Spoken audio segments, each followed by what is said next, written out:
కార్తీక అమావాస్య మహాపర్వదినోత్సవం పురస్కరించుకుని కాకినాడ సాగర్ తీరంలో వేంచేసిన శ్రీ మంగళంబిక సమేత ఆది కుంభేశ్వరుని ఆలయంలో భారత యజ్ఞపీఠం కమిటీ ఆధ్వర్యంలో 50వ మహాకుంభాభిషేకం కార్యక్రమం అత్యంత వైభవంగా నిర్వహించారు. ప్రముఖ వ్యాపారవేత్త తోట పుండరీకాక్షుల దంపతులు స్వామివారికి హోమాల అభిషేకాలు నిర్వహించి ప్రత్యేక పూజలు చేశారు. ఈ సందర్భంగా వ్యాపారవేత్త తోట పుండరీకాక్షులు విశ్వ హిందూ ధర్మ పరిరక్షణ గ్రామ సేవ అధ్యక్షుడు కమల శ్రీనివాసరావు, సలాది శ్రీనివాసులు మాట్లాడుతూ ప్రతి ఏడాది మాదిరిగానే మహాకుంభాభిషేకం కార్యక్రమం ఘనంగా నిర్వహించడం జరుగుతుందన్నారు.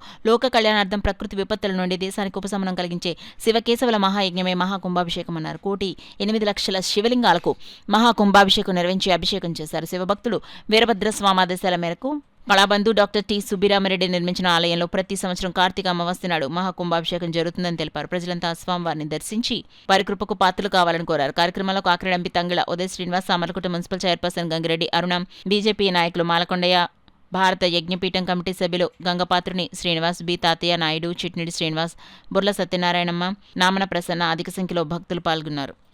కుంభాభిషేకానికి రావడం జరిగింది. మొత్తం ప్రజలందరికీ కూడా బాగుండాలని చెప్పి ఆ దేవుణ్ణి ప్రార్థిస్తూ కూటమి ప్రభుత్వంలో ఇప్పుడు జరుగుతున్న మంచితో పాటు ఇంకా అభివృద్ధి సంక్షేమం అందిస్తూ రాష్ట్రం అంతా అభివృద్ధి చెందాలని చెప్పి ఈ పూజలో పాల్గొనడం జరిగింది. సో ప్రజలందరికీ కూడా అంటే భక్తులందరికీ కూడా ఏ అసౌకర్యం కాకుండా మొత్తం అన్ని ఏర్పాట్లు చేయడం జరిగింది. సో ఏ అసంతృప్తి లేకుండా ఏ అసౌకర్యాలు లేకుండా అన్ని సౌకర్యంగా క్షేమంగా వచ్చి ఆ దేవుణ్ణి ప్రార్థించుకుని వెళ్ళవలసిందే మనస్ఫూర్తిగా కోరుకుంటున్నాను. శివభక్తుని వారు వీరభద్రుని కళ్ళలోకి వచ్చి ఈ కార్యక్రమం జరిపించాలనేది ఒక కళ్ళలో కనిపించిన తర్వాత కళాబంధు శ్రీ సుబ్బరామరెడ్డి గారు ఈ ఆలయం నిర్మించడం జరిగింది. 2010 వరకు ఆయన చేశారు. 2011 నుంచి సుమారు 15 సంవత్సరాలుగా ఈ కార్యక్రమంలో నాకు రావడం చాలా పూర్వజన్మ సుకృతంగా భావిస్తున్నాను. ఇదే విధంగా ఇక్కడ స్వామివారికి 1,8,00,000 లింగాలకి, రసలింగేశ్వరికి, ఆది కుంభేశ్వర స్వామికి అందరికీ కూడా అభిషేకాలు చేస్తారు.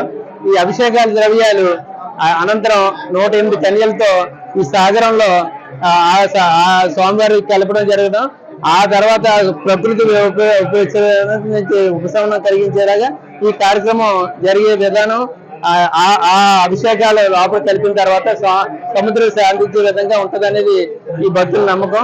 అదే విధంగా అనేక గ్రామాల నుంచి ఈ స్వామివారిని దర్శనం చేసుకుని స్వామివారి కృపకు పాత్రలు అవుతున్నారు. మనం ఈ గుడి కొద్దిగా శిథిలావస్థలో ఉంది.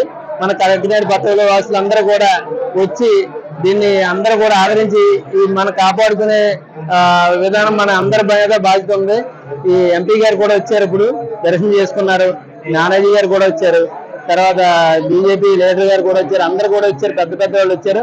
ఈ గుడికి అందరూ వచ్చి సందర్శించి ఈ గుడికి ఎలా చేయాలి, అభివృద్ధి ఏం చేయాలి అనేది కూడా ఆలోచించి ఈ సహకరించవలసిందిగా మనస్ఫూర్తిగా కోరుతున్నాం. కొంతమంది లక్షాది కోట్లాది డాలర్లు భారతదేశంలో పంపించి ఇక్కడ వేరే మతాలను డెవలప్ చేసి భారతదేశం యొక్క ఐక్యతను దెబ్బతీయడానికి ప్రయత్నం చేస్తున్నారు. ఇలాంటి సందర్భంలో మా నాయకులు నరేంద్ర మోడీ గారు, అలాగే యోగి ఆదిత్యనాథ్ గారు, అస్సాం చీఫ్ మినిస్టర్ వంటి వాళ్ళు నిజంగా భగవంతుడి యొక్క అవతారాలుగా వాళ్ళు పుట్టి ఈ రోజున హైందవ ధర్మాన్ని కాపాడమే కాకుండా అన్ని మతాల వాళ్ళకి కూడా గౌరవిస్తూ భారతదేశ యొక్క ప్రతిష్టను ముందుకు తీసుకెళ్తున్నారు. ఎక్కడైనా సంకుచిత భావంతో ప్రవర్తించినట్టయితే ప్రపంచ దేశాలన్నీ కూడా నరేంద్ర మోడీ గారి యొక్క తప్పు వేరు చూపించాడు. ఆయన అన్ని మతాలని గౌరవిస్తూ భారతీయ జనతా పార్టీ అంటే ఓన్లీ హిందువుల పార్టీ మాత్రమే కాదు, భారతీయ జనతా పార్టీ అంటే క్రైస్తవులు భారతీయుల పార్టీని, దాంట్లో క్రైస్తవులు, ముస్లింస్, హిందువులు ఉంటారని చెప్పని ఆయన అందరికీ ఆదర్శంగా నిలుస్తూ ప్రపంచ దేశాలందరి చేత కొనియాడబడతారు నరేంద్ర మోడీ గారు.